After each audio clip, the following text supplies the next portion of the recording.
Quiero que pienses en cómo describes tu vida cuando alguien te pregunta cómo estás. No la respuesta automática de bien gracias, la descripción real de tu día a día. Para una cantidad enorme de personas, esa descripción incluye palabras como ocupado, acelerado, con mil cosas, sin tiempo, al límite, bajo presión. Y cuando dicen esas cosas, no lo dicen necesariamente como queja.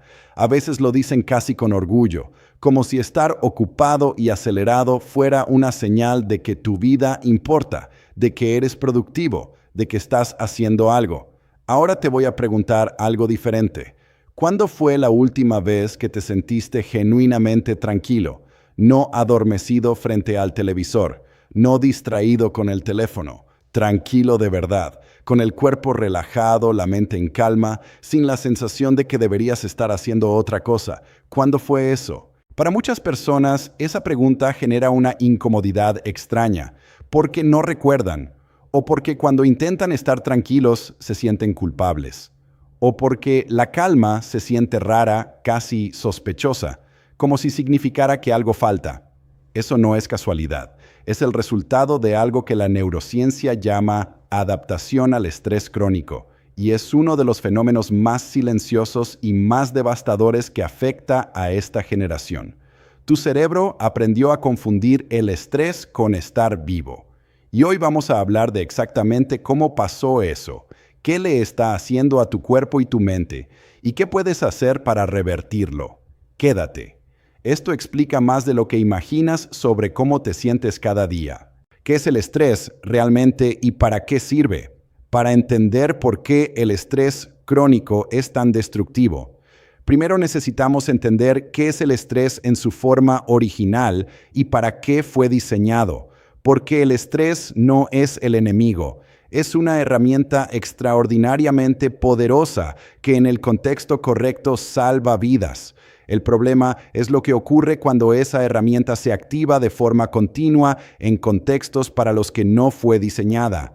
El estrés es la respuesta del organismo ante una amenaza percibida. Y digo percibida porque es importante entender que el cerebro no necesita que la amenaza sea real para activar la respuesta de estrés, solo necesita percibirla como posible. Cuando el cerebro detecta una amenaza, ya sea un depredador, un conflicto social, una fecha límite de trabajo o una notificación de correo, activa una cascada de respuestas fisiológicas que fueron diseñadas para una cosa específica: darte los recursos necesarios para sobrevivir los siguientes minutos. El eje hipotalámico hipofisario adrenal se activa. Las glándulas suprarrenales liberan cortisol y adrenalina. La frecuencia cardíaca aumenta para bombear más sangre a los músculos. La respiración se acelera para aumentar el oxígeno disponible. La glucosa se libera al torrente sanguíneo para dar energía inmediata. Los sistemas no esenciales para la supervivencia inmediata, la digestión, el sistema inmunológico, la función reproductiva, se suprimen temporalmente para redirigir recursos. Todo ese proceso ocurre en segundos. Es una ingeniería biológica extraordinaria y en el contexto para el que fue diseñada, una amenaza física aguda y temporal, funciona perfectamente. El estrés sube, enfrentas o huyes de la amenaza pasa, el estrés baja, el cuerpo vuelve al equilibrio. Ese ciclo completo, amenaza, respuesta, resolución, recuperación, es lo que se llama estrés agudo. Y en dosis apropiadas, el estrés agudo no solo no es dañino, es beneficioso. Mejora el rendimiento cognitivo en tareas específicas, fortalece el sistema inmunológico a corto plazo, consolida la memoria de eventos importantes y produce una sensación de vitalidad y energía que muchas personas describen como sentirse vivo. El problema no es el estrés. El problema es cuando ese ciclo no se completa, cuando la fase de recuperación nunca llega, cuando el estrés se activa de forma continua ante amenazas que no son físicas ni resolubles en minutos. Cuando el sistema que fue diseñado para funcionar en destellos cortos e intensos se mantiene encendido de forma permanente y difusa. Eso es el estrés crónico, y es una categoría completamente diferente con consecuencias completamente diferentes. El neurocientífico Robert Sapolsky de la Universidad de Stanford lleva décadas estudiando el estrés y sus efectos en el cerebro y el cuerpo. Y una de sus observaciones más importantes es esta: los seres humanos somos los únicos animales que podemos activar la respuesta de estrés con el pensamiento puro, sin que haya ninguna amenaza real presente. Solo imaginando una amenaza, recordando una situación estresante pasada, anticipando un problema futuro, el cuerpo activa la misma respuesta fisiológica que si hubiera un depredador real frente a nosotros. Y en un mundo donde las preocupaciones son constantes, donde las amenazas sociales y económicas son omnipresentes, donde el futuro es incierto y el presente es acelerado, esa capacidad de estresarnos con el pensamiento puro significa que el sistema de estrés está encendido prácticamente todo el tiempo. Cómo el estrés crónico cambia el cerebro. Ahora entremos en lo que el estrés crónico le hace específicamente al cerebro, porque los efectos no son abstractos ni solo emocionales. Son cambios estructurales y funcionales medibles que afectan la forma en que piensas, sientes y te comportas. El cortisol es la hormona principal del estrés crónico. En dosis agudas y episódicas es beneficioso. En niveles crónicamente elevados es literalmente neurotóxico. El primer efecto documentado es la reducción del volumen del hipocampo. El hipocampo es la región cerebral crítica para la formación de nuevas memorias, el aprendizaje y la regulación emocional. Los estudios de neuroimagen muestran que las personas con niveles crónicamente elevados de cortisol tienen hipocampos significativamente más pequeños que la población general. Esto no es solo una estadística abstracta, tiene consecuencias muy concretas: dificultad para aprender cosas nuevas, problemas con la memoria a corto plazo. Esa sensación de niebla mental que muchas personas describen como que ya no piensan tan claramente como antes, la dificultad para encontrar palabras, para recordar cosas que acaban de ocurrir, para concentrarse en una tarea durante un periodo sostenido, todo eso puede ser en parte consecuencia del daño crónico del cortisol al hipocampo. El segundo efecto es la hipertrofia de la amígdala. La amígdala es el centro de procesamiento del miedo y la amenaza. Es la región que activa la respuesta de alarma, y el estrés crónico la hace más grande y más reactiva. Una amígdala hipertrofiada significa un sistema de alarma más sensible y más rápido, más propenso a detectar amenazas donde no las hay, más difícil de calmar una vez activado, más conectado con el resto del cerebro de formas que colorean toda la experiencia con un tono de amenaza y urgencia. Esto explica por qué las personas con estrés crónico tienen tendencia a la irritabilidad sin causa aparente, a reaccionar de forma desproporcionada ante situaciones menores, a interpretar situaciones neutras como amenazantes, a tener dificultad para relajarse incluso cuando objetivamente no hay razón para estar en alerta.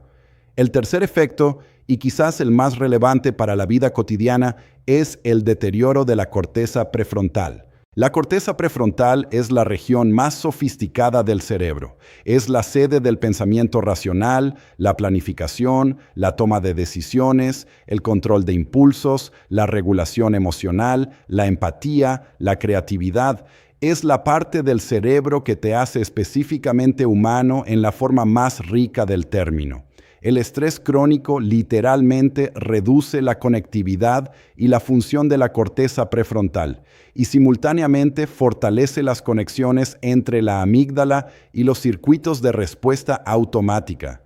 En términos simples, el estrés crónico hace tu cerebro más reactivo y menos reflexivo, más impulsivo y menos racional, más emocional en el sentido primitivo y menos capaz de la regulación emocional sofisticada. ¿Conoces esa sensación de que cuando estás muy estresado tomas peores decisiones, dices cosas que luego lamentas, reaccionas antes de pensar? Eso no es una impresión, es la neurobiología del estrés crónico en acción. Literalmente tienes menos corteza prefrontal disponible cuando el estrés es alto. Y hay un cuarto efecto que es menos conocido pero extraordinariamente importante.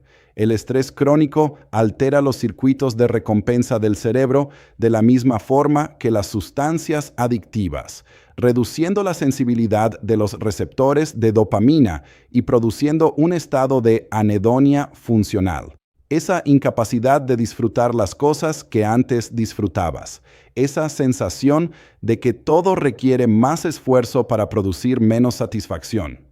Esa especie de aplanamiento emocional donde nada te emociona mucho pero tampoco te hundes completamente. Ese estado no es depresión necesariamente, es el cerebro bajo estrés crónico, operando en modo de supervivencia, donde los sistemas de placer y recompensa están suprimidos porque no son prioritarios para sobrevivir la amenaza inmediata. ¿Cómo el estrés se convierte en identidad?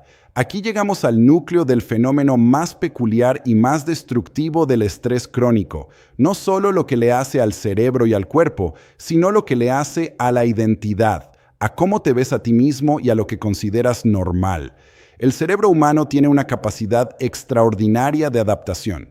Es una de sus fortalezas más grandes. Puede adaptarse a condiciones extraordinariamente adversas y encontrar formas de funcionar en ellas, pero esa adaptación tiene un costo que raramente se menciona.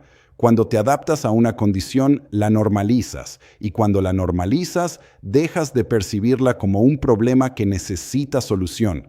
El estrés crónico sigue exactamente ese patrón.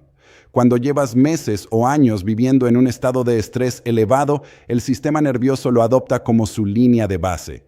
Lo que debería ser un estado de alerta excepcional se convierte en el estado de reposo. Y eso tiene una consecuencia muy específica. La calma se vuelve extraña, incómoda incluso. Cuando finalmente tienes un momento de verdadero descanso, de verdadera tranquilidad, en lugar de sentirlo como alivio, lo sientes como algo raro, casi sospechoso. Como si la calma significara que te estás perdiendo algo.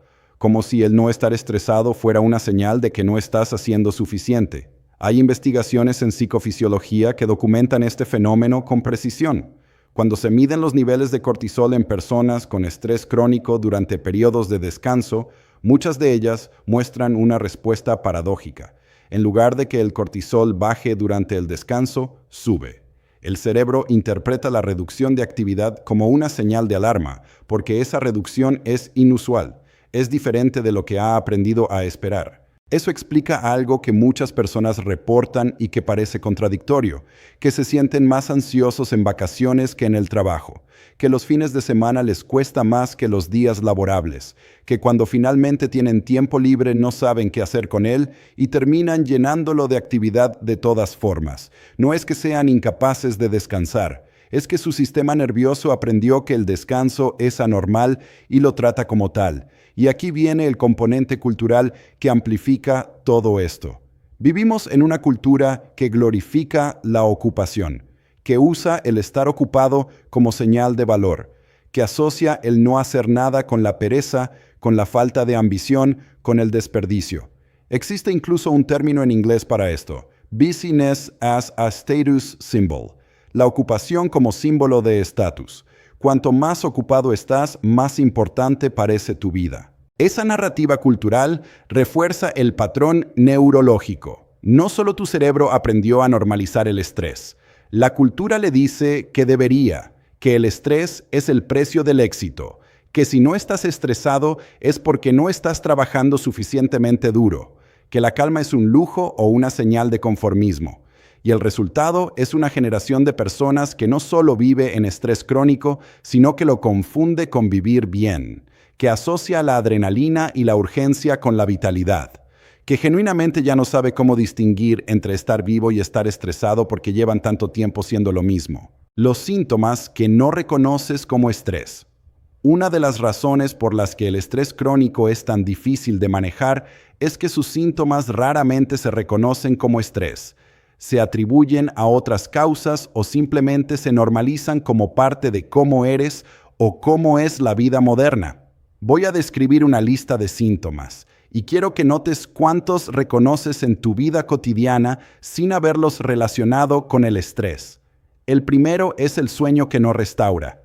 Te acuestas cansado y te despiertas cansado. Duermes las horas que deberías, pero no te sientes descansado. Eso no es simplemente que necesitas dormir más, es que tu sistema nervioso no está completando los ciclos de recuperación porque el cortisol elevado interfiere con el sueño profundo y reparador. El segundo es la dificultad digestiva crónica, inflamación, colon irritable, acidez recurrente, sensación de pesadez frecuente. El sistema digestivo tiene una conexión directísima con el sistema nervioso a través del eje intestino-cerebro. El estrés crónico altera la motilidad intestinal, la composición de la microbiota y la permeabilidad intestinal de formas que producen exactamente esos síntomas.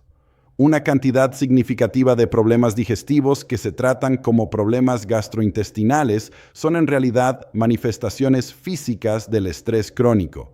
El tercero es la tensión muscular que se siente normal, mandíbula apretada, hombros tensos, cuello rígido, dolor de cabeza tensional frecuente.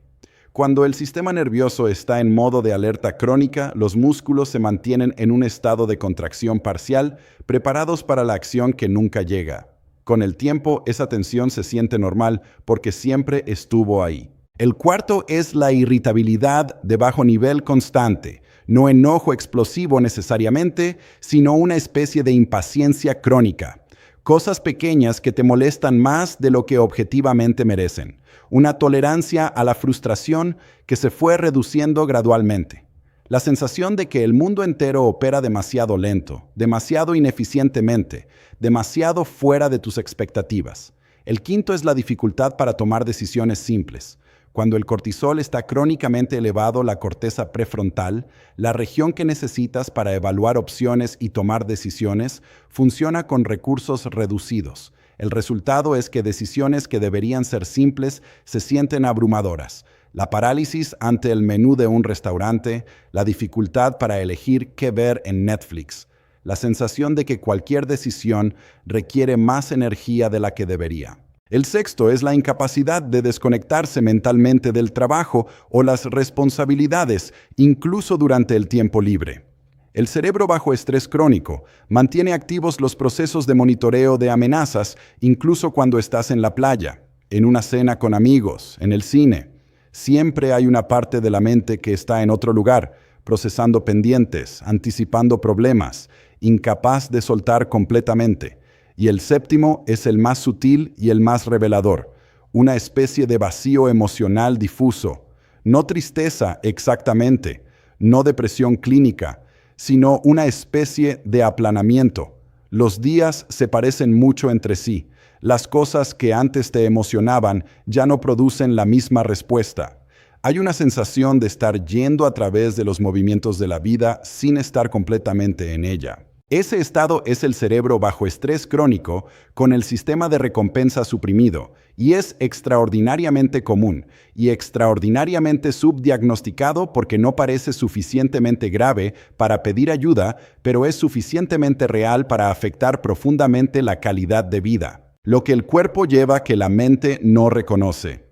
Hay una dimensión del estrés crónico que la psicología y la neurociencia modernas están reconociendo con cada vez más evidencia y que conecta todo lo que hemos hablado de una forma que es fundamental entender. El estrés no solo está en la mente, está almacenado en el cuerpo.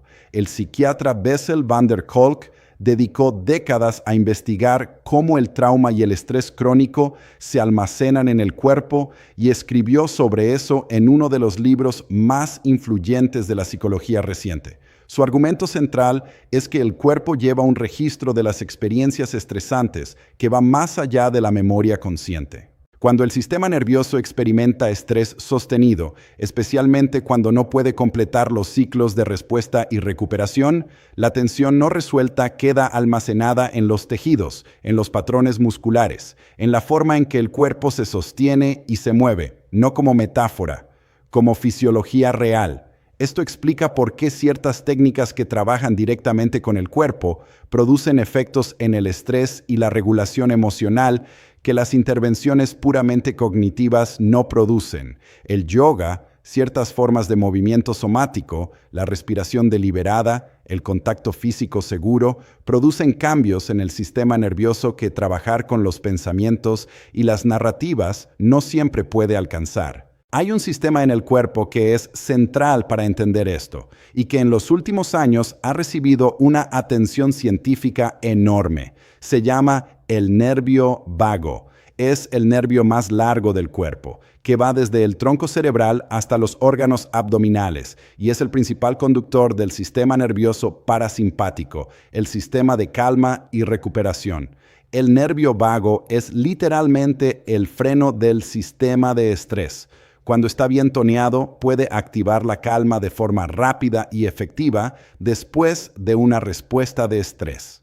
Cuando está poco activo, la recuperación del estrés es lenta e incompleta, y el sistema tiende a quedarse en estados de alerta elevada. El tono vagal, que es básicamente qué tan bien funciona el nervio vago, se puede medir a través de la variabilidad de la frecuencia cardíaca. Y los estudios muestran que las personas con estrés crónico tienen consistentemente menor variabilidad de la frecuencia cardíaca y menor tono vagal que la población general. La buena noticia es que el tono vagal se puede mejorar deliberadamente, y las formas de hacerlo son sorprendentemente accesibles. La respiración lenta y profunda con exhalaciones más largas que las inhalaciones activa directamente el nervio vago. El canto, el tarareo, incluso el gargarismo activan las ramas del nervio vago que pasan por la garganta. El contacto físico seguro y el movimiento rítmico tienen efectos similares. Ninguna de estas cosas requiere equipamiento especial ni conocimiento técnico. Son intervenciones directas en el sistema nervioso que cualquier persona puede usar en cualquier momento para interrumpir el ciclo de estrés crónico. ¿Cómo reentrenar el sistema nervioso? Llegamos al bloque más importante, porque de nada sirve entender el problema con toda esta profundidad si no tenemos un camino claro hacia el cambio real. Lo primero que necesito decir es que reentrenar el sistema nervioso no es lo mismo que manejar el estrés en el sentido convencional del término. Manejar el estrés generalmente significa reducir la carga de estresores o usar técnicas de relajación para aliviar los síntomas. Eso es útil, pero insuficiente si el sistema nervioso ya ha normalizado el estado de alarma. Reentrenar el sistema nervioso significa algo más profundo. Significa enseñarle al cerebro y al cuerpo que la calma es segura, que el descanso no es peligroso, que no pasar algo no es una amenaza. Eso requiere exposición deliberada y repetida a estados de baja activación hasta que esos estados se vuelvan familiares y confortables en lugar de extraños e incómodos. La primera estrategia es la más contraintuitiva y la más importante. Se llama descanso deliberado activo y es diferente al descanso pasivo de ver televisión o usar el teléfono. El descanso deliberado activo es tiempo donde intencionalmente no haces nada productivo y te quedas con esa incomodidad hasta que disminuye. Siéntate en silencio durante 10 minutos sin teléfono, sin música, sin nada que hacer. Al principio va a sentirse incómodo, ansioso, como una pérdida de tiempo. Eso es exactamente el sistema nervioso que interpreta la calma como amenaza. Quédate. Esa incomodidad es el proceso de reentrenamiento. Con práctica repetida, el cerebro aprende que el silencio y la calma no son señales de peligro, que puede bajar la guardia sin que ocurra nada malo. Y cada vez que aprende eso, la línea de base del estrés baja un poco más. La segunda estrategia es el trabajo con la respiración basado en evidencia fisiológica. La respiración es la única función del sistema nervioso autónomo que puedes controlar conscientemente. Y eso la convierte en la puerta de entrada más directa para influir en el estado del sistema nervioso desde adentro. Hay un patrón de respiración específico que tiene el mayor efecto documentado en la activación del sistema parasimpático. Se llama respiración resonante o coherente y consiste en respirar a una frecuencia de aproximadamente 6 respiraciones por minuto, lo que equivale a inhalar durante 5 segundos y exhalar durante 5 segundos. Esa frecuencia produce el mayor efecto en el tono vagal y en la variabilidad de la frecuencia cardíaca de cualquier técnica de respiración estudiada. 10 minutos de respiración resonante al día produce mejoras medibles en el tono vagal en pocas semanas. No es una solución inmediata, es un entrenamiento del sistema nervioso que produce cambios acumulativos reales. La tercera estrategia es el movimiento físico como regulador neurológico. Ya lo mencionamos en otros videos, pero en el contexto específico del estrés crónico vale la pena ser preciso. El ejercicio aeróbico moderado y sostenido produce una respuesta que el cuerpo aprende a distinguir del estrés psicológico. Aunque ambos elevan el cortisol a corto plazo, el ejercicio completa el ciclo biológico que el estrés psicológico deja incompleto. El cuerpo usa los recursos que el estrés movilizó, completa la respuesta física y luego experimenta la fase de recuperación de forma completa. Con el tiempo eso entrena al sistema a completar ciclos de estrés y recuperación de forma más efectiva en general y produce adaptaciones en el eje hipotalámico hipofisario adrenal que lo hacen menos reactivo ante estresores psicológicos. La cuarta estrategia es redefinir conscientemente la relación con la productividad y el descanso. Esto es trabajo cognitivo y cultural, además de neurológico. Significa examinar activamente las creencias que tienes sobre el descanso, sobre la ocupación, sobre el valor del tiempo no productivo. Significa reconocer que el descanso no es ausencia de trabajo, es parte del trabajo. Es la fase de recuperación sin la cual el rendimiento se deteriora inevitablemente. Los atletas de élite saben esto. Sus programas de entrenamiento incluyen periodos de descanso planificado que son tan importantes como los periodos de entrenamiento. Sin recuperación no hay adaptación. Sin adaptación no hay mejora, solo deterioro progresivo. Tu cerebro funciona exactamente igual. El tiempo que pasas sin producir no es tiempo perdido.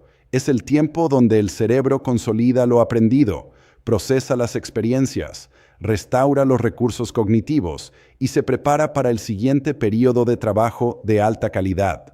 Y la quinta estrategia es crear lo que el neurocientífico Andrew Huberman llama decompresión deliberada, que son periodos breves e intencionales después de actividades de alta demanda donde el sistema nervioso tiene permiso explícito de soltar la activación. Después de una reunión difícil, 10 minutos de respiración lenta. Después de una sesión de trabajo intensa, una caminata corta sin teléfono. Después de una conversación emocionalmente cargada, unos minutos de quietud antes de continuar con otra cosa.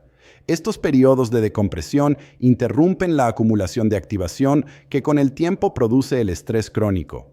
Son como válvulas de alivio que evitan que la presión se acumule indefinidamente. Tu cerebro confunde el estrés con vivir porque pasó suficiente tiempo en ese estado como para adoptarlo como su versión normal del mundo. Eso no fue una decisión consciente, fue una adaptación, una respuesta inteligente de un sistema nervioso que aprendió a operar en las condiciones que encontró. Pero las adaptaciones no son permanentes y el sistema nervioso no es fijo. Es uno de los sistemas más plásticos y más modificables de la biología humana. Con las condiciones correctas, con práctica deliberada y sostenida, puede aprender que la calma es segura, que el descanso no es peligroso, que no estar en alerta constante no significa que estás perdiendo algo importante. Ese reaprendizaje no ocurre de un día para el otro, pero ocurre. La neurociencia lo documenta con claridad y con esperanza. La pregunta no es si tu sistema nervioso puede cambiar. Puede. La pregunta es si vas a darle las condiciones para hacerlo. Empieza hoy con algo pequeño. 10 minutos de silencio real, 5 minutos de respiración lenta, una caminata sin teléfono. No porque eso lo cambie todo de inmediato, sino porque cada vez que le das al sistema nervioso una experiencia de calma segura, le estás enseñando algo nuevo sobre el mundo. Y los sistemas nerviosos aprenden, siempre.